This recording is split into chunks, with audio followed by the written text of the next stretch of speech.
اسرائیل کا امریکہ کو مدد کے لیے پکارنا کمزوری کی علامت ہے۔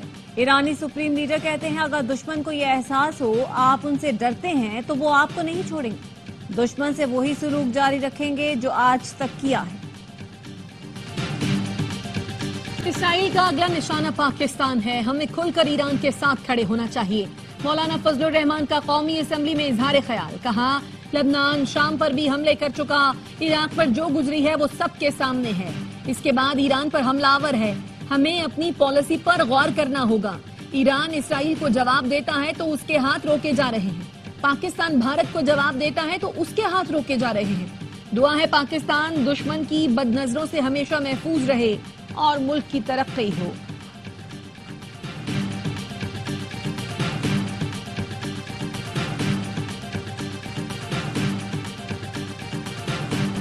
اسرائیل کا 20 لڑاکا طیاروں سے ایران پر تازہ حملہ، میزائل لانچر اور تنصیبات کو نشانہ بنانے کا دعویٰ، عراق ہیوی واٹر ری ایکٹر اور نتنز پر بھی حملہ۔ ایرانی حکام کا کہنا ہے کسی قسم کی تابکاری کا کوئی خطرہ نہیں، تنصیبات کو حملے سے پہلے ہی خالی کرا لیا تھا۔ ایرانی فورسز کا کہنا ہے اسرائیل کے متعدد ڈرونز گرا دیے گئے۔ اسرائیلی وزیر دفاع کی ایران کے سپریم لیڈر آیت اللہ خامنائی کے قتل کی دھمکی، عراق کے اعلیٰ رہنما آیت اللہ علی سیستانی کا سخت رد عمل، خبردار کیا اگر ایران کی اعلیٰ مذہبی اور سیاسی قیادت کو نشانہ بنایا تو اس کے سنگین نتائج ہوں گے۔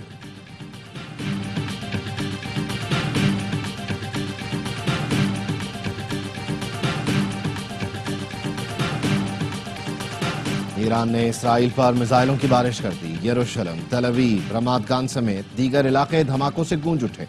اسٹاک ایکسچینج کی عمارت ملیہ میں ہولون شہر میں بھی تباہی پھیل گئی۔ ایران نے بیرشیبا میں اسرائیلی ڈیفنس فورسز کے command and intelligence headquarters کو تباہ کر دیا۔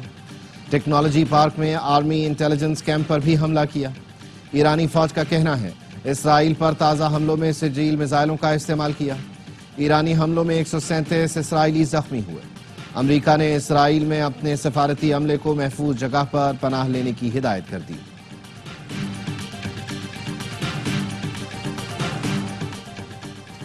ایران کے خلاف جنگ میں امریکہ ہمارا معاون ہے۔ اسرائیلی وزیر اعظم نیتن یاہو کا کہنا ہے امریکی دفاعی نظام ہمارے لیے کام کر رہا ہے، امریکہ ہمارے ساتھ مل کر ایرانی ڈرونز گرا رہا ہے۔ امریکی صدر سے روز بات ہوتی ہے، زبردست تعاون جاری ہے۔ ٹرمپ کو سب معلوم ہے ان کے فیصلے کے آگے کوئی کھڑا نہیں ہو سکتا۔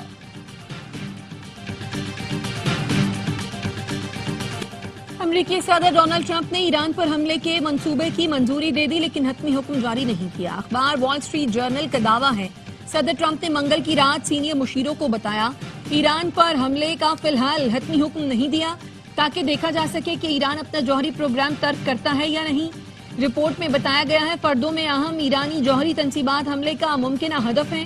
ڈونلڈ ٹرمپ کا کہنا ہے کچھ بھی ہو سکتا ہے، فردوں پلانٹ سے متعلق معاملات خفیہ ہیں، ایران پر حملوں سے متعلق ابھی تک کوئی فیصلہ نہیں کیا۔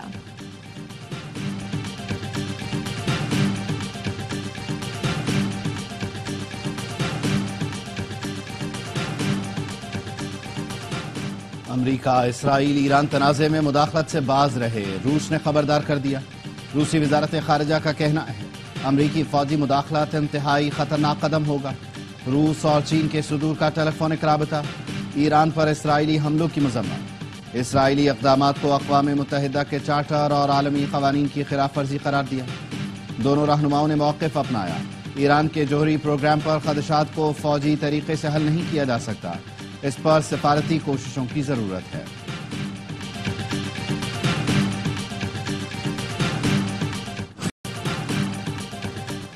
ایران پر امریکی حملہ قیاس آرائی ہے، تبصرہ نہیں کر سکتے۔ IAEA کے تحت ایٹمی تنصیبات پر حملہ بین الاقوامی قوانین کی خلاف ورزی ہے۔ ایران کو UN چارٹر کے تحت اپنے دفاع کا مکمل حق ہے۔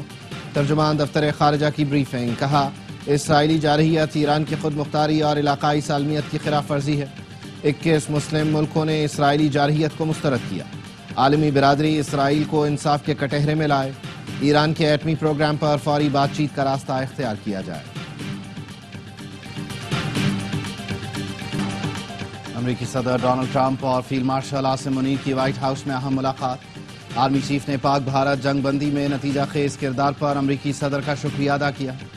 عالمی چیلنجز سے نمٹنے میں صدر ٹرمپ کی صلاحیتوں کی تعریف کی۔ ट्रंप ने इंसदाद दहशतगर्दी में पाकिस्तान के किरदार क़याम अमन की कोशिशों को सराहा। दहशतगर्दी के खिलाफ ताउन जारी रखने पर इत्तेफाक किया गया। अमरीकी सदर ने फील्ड मार्शल सैयद आसिम मुनीर से मुलाकात को एजाज करार दिया।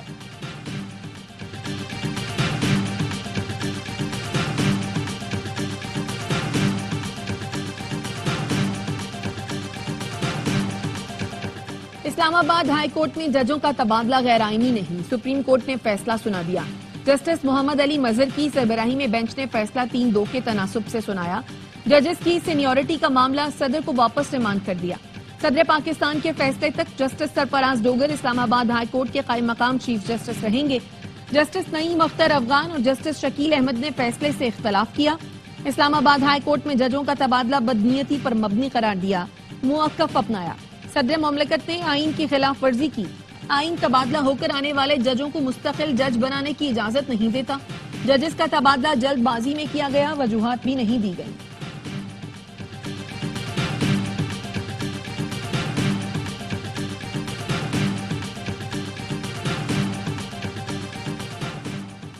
फील्ड मार्शल आसिम मुनीर और सदर ट्रंप की मुलाकात पाक अमरीका ताल्लुकात में एक संगे मील है। वजीर दिफा ख्वाजा आसिफ कहते हैं मुलाकात में बैनुल अक़वामी और खित्ते के उमूर ज़ेर बहस आने से पाकिस्तान की अहमियत नुमाया हुई। पाक भारत तनाज़ात की दोबारा बैनुल अक़वामी हैसियत उजागर हुई। ये मौजूदा हुक्मरानी के हाइब्रिड मॉडल की कामयाबी है। इनकलाबी तब्दीलियाँ वज़ीर आज़म शहबाज शरीफ और फील्ड मार्शल आसिम मुनीर के ताउन से मुमकिन हुई। फील्ड मार्शल को अमेरिका में शानदार प्रोटोकॉल मिला। इस तरह दुनिया में किसी को मदऊ नहीं किया गया। सेनेटर फैसल वाडा कहते हैं फील्ड मार्शल आसिम मुनीर को कोई डू मोर नहीं कह सकता। हम बैक बेंचेस पर नहीं 1-to-1 आकर बैठे हैं। आर्मी चीफ पाकिस्तान के लिए बहुत सी मुस्बत चीजें लेकर आ रहे हैं। भारतीय मीडिया ने सदर ट्रंप की जानिब से फील्ड मार्शल आसिम मुनीर के जोहराने को डिजास्टर और मोदी जी की नाकामी करार दिया। मोदी को खूब आड़े हाथों लिया। कहा सदर Trump field marshal Asim Munir के साथ जोहराना कर रहे थे और नरेंद्र मोदी G7 रहनुमाओं के साथ ग्रुप फोटो बनवा रहे थे। दर हकीकत पाकिस्तान ने मोदी को दुनिया में तन्हा कर दिया। भारतीय खारिजा पॉलिसी को खामोश करा दिया। दुनिया की तवज्जो पाकिस्तान की जानिब है।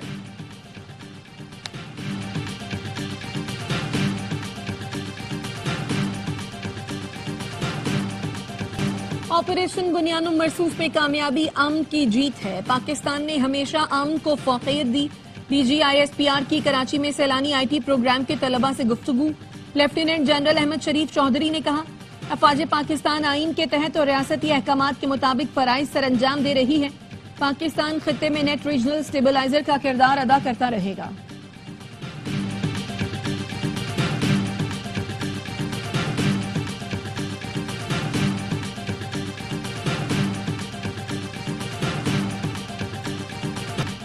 बिलावल भुट्टो की क़यादत में सिफारती महाज पर भारत का बयानिया मलिया मेट हो गया। बिलावल भुट्टो कल कराची तशरीफ ला रहे हैं। हम उनका शानदार इस्तकबाल करेंगे। वज़ीर आला से मुराद अली शाह का ऐलान। कहा बेहतर तरीके से पाकिस्तान का मौक़िफ़ दुनिया भर में पेश किया गया। बिलावल भुट्टो ने जंग के दौरान भी इंटरनेशनल मीडिया को इंगेज किया। हुकूमत का चीनी के सट्टेबाजों जखीरा अंदोजों के खिलाफ सख्त कार्रवाई का फैसला। वजीर आजम ने कीमतों में मसनूई इजाफे की रोकथाम के लिए क्रैकडाउन की मंजूरी दे दी। FIA, IB, FBR, state bank और दीगर मुतल्लिका इदारों को मुकम्मल इख्तियारात मिल गए। आइंदा दिनों में बड़े पैमाने पर एक्शन मुतवक्किल है।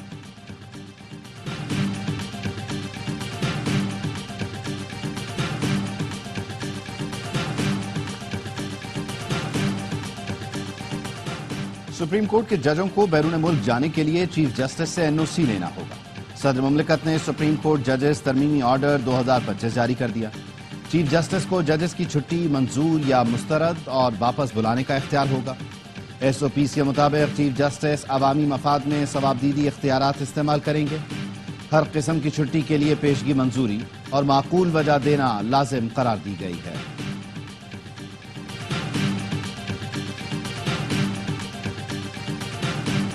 अमीर तो इलाज के लिए बाहर चला जाता है, लेकिन गरीब तड़प कर मर जाता है। अब पंजाब में उन बीमारियों का भी इलाज होगा जो पहले पाकिस्तान में मुमकिन न था। वजीर आला पंजाब मरियम नवाज ने क्लिनिक ऑन व्हील्स के दूसरे मरहले का इफ्तिताह कर दिया। कहा सेहत के शोबे में काम सिर्फ नून लीग के दौर में हुआ। नवाज और शहबाज शरीफ के बाद अवाम रुल गए थे।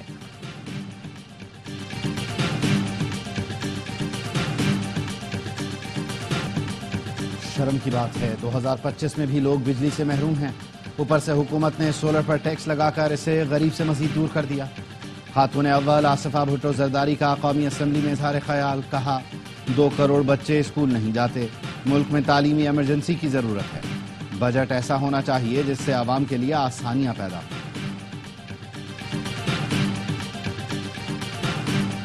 गजा पर वहशियाना हमलों में मजीद 69 फलस्तीनी शहीद, 200 से ज्यादा जख्मी। काबिज इसराइली फौज इमदादी मराकज पर हमलों से बाज न आई। खाने की तलाश में निकले 12 फलस्तीनी निशाना बन गए। पनाह गुज़ीन कैंप और सेफ जोन पर बम बरसाए जा रहे हैं। शहीद फलस्तीनियों की मजमूई तादाद 55,706 हो गई। 1,30,000 से ज्यादा जख्मी हैं। अजीम सूफी बुजुर्ग हजरत अब्दुल्ला शाह गाजी के उर्स का तीसरा और आखिरी रोज। मुल्क भर से हजारों ज़ायरीन कराची पहुंचे, मज़ार पर हाजिरी दी, अकीदत के फूल नछावर किए।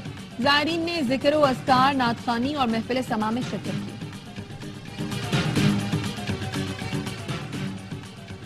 2 GB डाटा और 200 मिनट ऑन नेट बिल्कुल मुफ्त मिलेंगे। टेलीकॉम सब्सक्राइबर्स की तादाद 20 करोड़ तक पहुंचने पर पाकिस्तान टेलीकॉम अथॉरिटी का ऐलान। पीटीए का कहना है मुल्क के 80% इलाकों में मोबाइल सर्विस की सहूलत है। बिग बैश लीग में पाकिस्तानी खिलाड़ियों की धूम। शाहीन शाह अफरीदी को बिग बैश लीग में वर्सबिन हेड ने प्लैटिनम कैटेगरी में पिक कर लिया। हारिस रऊफ को मेलबर्न स्टार्स ने टीम में बरकरार रखा। मोहम्मद रिजवान और हसन खान रेनिगेट्स की टीम का हिस्सा बन गए। शादाब खान को सिडनी थंडर्स ने गोल्ड कैटेगरी में पिक किया। फास्ट बॉलर हसन अली को एडिलेड स्ट्राइकर्स ने टीम में शामिल किया।